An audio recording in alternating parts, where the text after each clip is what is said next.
دوستو آج کے دور میں شاید ہی کوئی ایسا انسان ہوگا کہ جو شیر میسور ٹیپو سلطان کو نہیں جانتا ہوگا، کیونکہ دوستو ٹیپو سلطان ہی اتہاس کے وہ یودھا تھے کہ جن کو بھارت کے پہلے فریڈم فائٹر کے طور پر بھی جانا جاتا ہے۔ یعنی ٹیپو سلطان ہی وہ پہلے حکمران تھے کہ جو بھارت کی آزادی کے لیے انگریزوں سے لڑتے ہوئے شہید ہو گئے تھے۔ اس کے علاوہ دوستو ٹیپو سلطان کو بھارت کا پہلا راکٹ مین بھی مانا جاتا ہے، کیونکہ دوستو بھارت دیش میں لڑی جانے والی جنگوں میں ٹیپو سلطان نے ہی سب سے پہلے راکٹ ٹیکنالوجی کا استعمال کیا تھا۔ ٹیپو سلطان جب تک زندہ رہے تھے تب تک لگاتار انگریزوں کا مقابلہ کرتے رہے تھے۔ ٹیپو سلطان کی زندگی کا ایک ایک لمحہ بھارت دیش کو انگریزوں سے آزادی دلانے کی کوششوں میں ہی گزرا تھا، اور آخرکار جب دھیرے دھیرے انگریزوں کو یہ محسوس ہونے لگا تھا کہ اب ان کے لیے ٹیپو سلطان کو ہرانا مشکل ہی نہیں ناممکن سی بات ہے،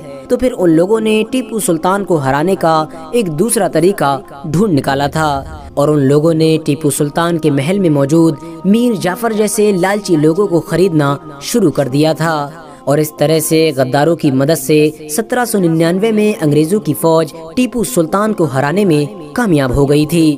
دوستو ٹیپو سلطان کی کہی ہوئی وہ بات کہ جو آج تک لگ بھگ سبھی اتہاسک کتابوں میں مشہور ہے، وہ یہ تھی کہ شیر کی ایک دن کی زندگی گیدڑ کی 100 سال کی زندگی سے کہیں بہتر ہے، اور ٹیپو سلطان نے یہ ڈائیلاگ اس وقت بولا تھا کہ جب وہ انگریزوں کے خلاف لڑتے لڑتے میدان میں بالکل اکیلے رہ گئے تھے۔ لیکن دوستو پچھلے کچھ دنوں سے ٹیپو سلطان سے جڑی ہوئی ایک پوسٹ سوشل میڈیا پر بڑی تیزی کے ساتھ وائرل کی جا رہی ہے، جس پوسٹ میں یہ بتانے کی کوشش کی جا رہی ہے کہ 1787 میں ٹیپو سلطان نے انگریزوں کے خلاف سلطنت عثمانیہ سے بھی مدد مانگی تھی،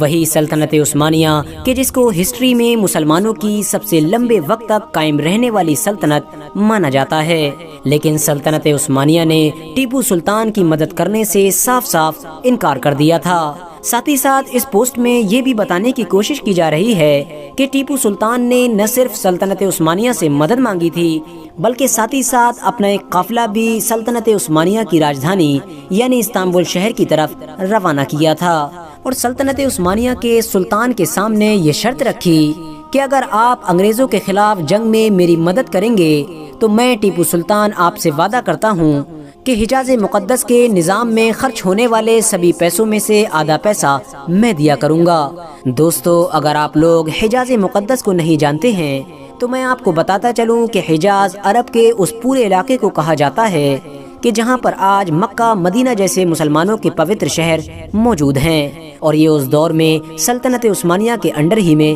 آیا کرتے تھے، اور ان شہروں پر خرچ ہونے والے سبھی پیسوں کی ذمہ داری بھی سلطنت عثمانیہ کی ہی مانی جاتی تھی۔ لیکن اس کے باوجود بھی سلطنت عثمانیہ جیسی بڑی اور امیر سلطنت نے ٹیپو سلطان کی مدد کرنے سے انکار کر دیا تھا۔ تو دوستو آپ کو بتاتے چلیں کہ اس طرح کی پوسٹ کرنے والے سبھی لوگ ہسٹری کے صرف ایک پہلو کو ظاہر کر رہے ہیں، کیونکہ دوستو اس بات میں تو کوئی بھی شک نہیں ہے کہ 1787 میں ٹیپو سلطان نے انگریزوں سے لڑنے کے لیے سلطنت عثمانیہ سے مدد مانگی تھی، لیکن ہاں یہ کہنا کہ بلا کسی وجہ کے سلطنت عثمانیہ جیسی امیر اور طاقتور سلطنت نے ٹیپو سلطان کی مدد کرنے سے انکار کر دیا تھا، یہ اتہاس کے ساتھ نا انصافی ہوگی، کیونکہ دوستو اگر آپ لوگ اتہاس کے پنوں کو پلٹنے کی کوشش کریں گے تو آپ کو یہ معلوم چلے گا کہ جس دور میں ٹیپو سلطان نے سلطنت عثمانیہ سے مدد کی گہار لگائی تھی، یہ وہ دور تھا کہ جب سلطنت عثمانیہ خود بھی حد سے زیادہ